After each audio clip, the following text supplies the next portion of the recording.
चलिए बच्चों, आज फिर एक नई प्रॉब्लम एनसीईआरटी की सॉलिड स्टेट बोर्ड एग्ज़ाम के हिसाब से बहुत ही इम्पोर्टेंट क्वेश्चन है।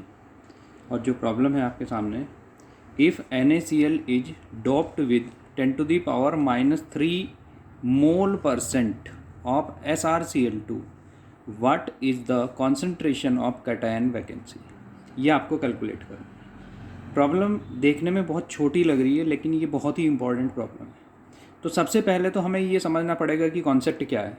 तो 10⁻³ मोल परसेंट ऑफ SrCl2, ये हमने यहाँ पे लिखा 10⁻³ मोल परसेंट ऑफ SrCl2।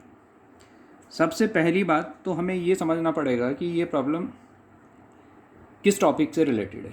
तो ये है इम्प्योरिटी डिफेक्ट। एक और आपकी डिफेक्ट की प्रॉब्लम है, इम्प्योरिटी डिफेक्ट। इसमें मतलब क्वेश्चन में आपको ये समझना है कि ये क्वेश्चन की लैंग्वेज जो दी हुई है, इसका मीनिंग क्या है, कॉन्सेप्ट क्या है।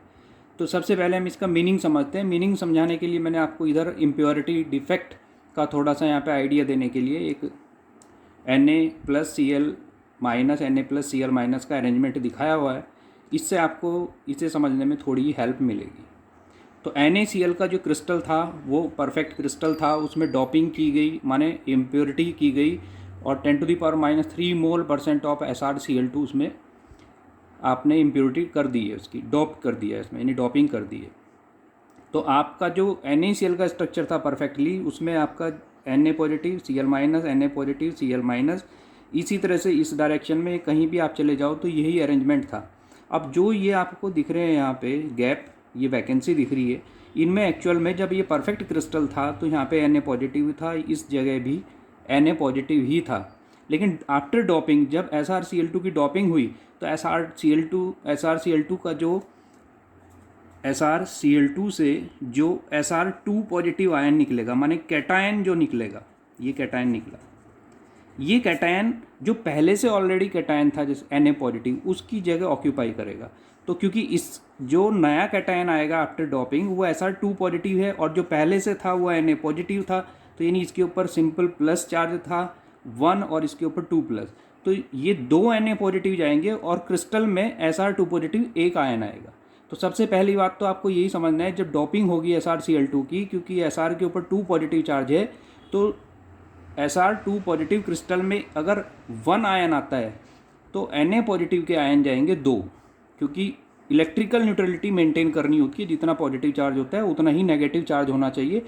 तो Sr2 पॉजिटिव अगर यहाँ पे भी आपने एक रख दिया तो पॉजिटिव चार्ज इंक्रीज कर जाएंगे। अब एक Na पॉजिटिव यहाँ से गया, एक Na पॉजिटिव यहाँ से गया, तो टोटल जो पॉजिटिव चार्ज गया 2 पॉजिटिव गया, उसकी जगह एक Sr2 पॉजिटिव आएगा, और दूसरी जगह जो आपकी Na पॉजिटिव की थी वो वैकेंसी के फॉर्म में ऐसे ही रहेगी, यानी वैकेंट पोजीशन रहेगी।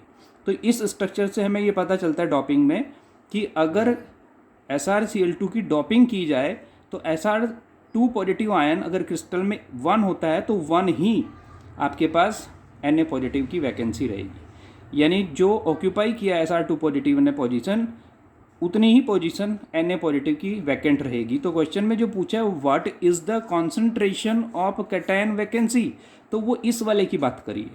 तो अब आप ये देख लो, अब अगर मैं इस फिगर को ही आपसे पूछूँ देख के कि इसमें आप बताओ कि Na पॉजिटिव की कितनी वैकेंसी होगी, तो आप बोलोगे सर Sr2 पॉजिटिव तो 1 है, तो Na पॉजिटिव की वैकेंसी भी 1 ही होगी। अब ये आपको अगर कॉन्सेप्ट समझ में आ गया कि जितनी Sr2 पॉजिटिव पोजीशन ऑक्यूपाई करेगा Na पॉजिटिव की उतनी ही वैकेंट पोजीशन होंगी, तो आपका ये क्वेश्चन बहुत आसान हो जाता है। तो अब इसमें बोल क्या दिया कि आपके पास जो SrCl2 की डॉपिंग हुई वो 10⁻³ मोल परसेंट SrCl2 की हुई।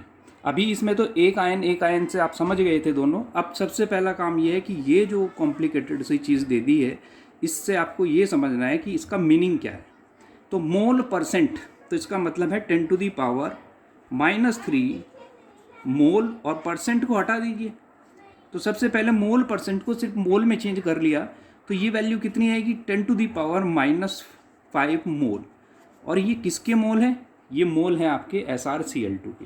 तो SrCl2 के इतने मोल आए, तो यानी मोल्स ऑफ SrCl2 आपने कैलकुलेट कर लिया, परसेंट आपने हटा दिया। अब आपको ये देखना है कि number of Sr2 positive ions in 10⁻⁻5 मोल। अगर इतने मोल आप ले लेते हो, इतने मोल लेने के बाद अगर आपको ये पता चल जाए कि इसमें Sr2 पॉजिटिव के कितने आयंस होंगे, तो आपको पता चल जाएगा कि Sr2 पॉजिटिव इतनी ऑक्यूपाई करता है, तो जितनी ही ऑक्यूपाई करेगा उतने ही वैकेंट Na पॉजिटिव होंगे। तो इसे कैलकुलेट करने के लिए आपने मोल कॉन्सेप्ट पढ़ा हुआ है 10⁻⁻5 को, और मोल का मतलब है 6.023 इंटू 10⁻23, और ये वैल्यू आ जाएगी 6.023 इंटू 10⁻18। अब ये जो वैल्यू आई, ये number of Sr2 positive ions आया। अब इतने Sr2 पॉजिटिव आयन ने ऑक्यूपाई किया हुआ है क्रिस्टल, तो अब आप खुद बता दोगे तो वैकेंट पोजीशन फॉर Na यानी कॉन्सेंट्रेशन ऑफ कैटायन। कैटायन क्या है यहाँ पे, किसके बारे में पूछ रहा है, Na पॉजिटिव। तो Na पॉजिटिव कितना होगा, जितने Sr2 पॉजिटिव है, तो उतनी, बस इतना फ़र्क है कि ये ऑक्यूपाई किया हुआ है, ये वैकेंट पोजीशन है। तो इसलिए आप नेक्स्ट लाइन में लिखोगे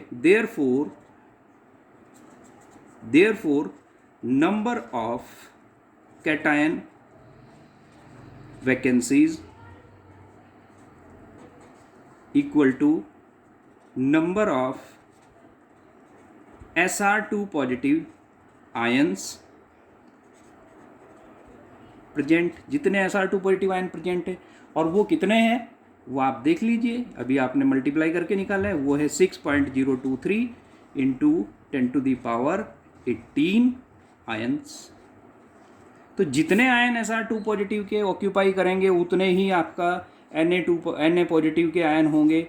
ये आपको यहाँ से समझ में आ जाता है जब आप इम्प्योरिटी डिफेक्ट पढ़ते हो। तो इस क्वेश्चन में मैंने आपको इस साइड में इम्प्योरिटी डिफेक्ट पहले समझाया, फिर आपको ये बताया कि किस तरह से इसका आंसर आएगा, और फाइनली आपने नंबर ऑफ कैटायन वैकेंसीज आपने कैलकुलेट कर लिया। कैटायन वैकेंसीज का मतलब यहाँ पे किसकी वैकेंसी की बात कर रहे हैं, Na पॉजिटिव। तो Na पॉजिटिव उतना ही होगा जितना Sr2 पॉजिटिव प्रेजेंट रहेगा।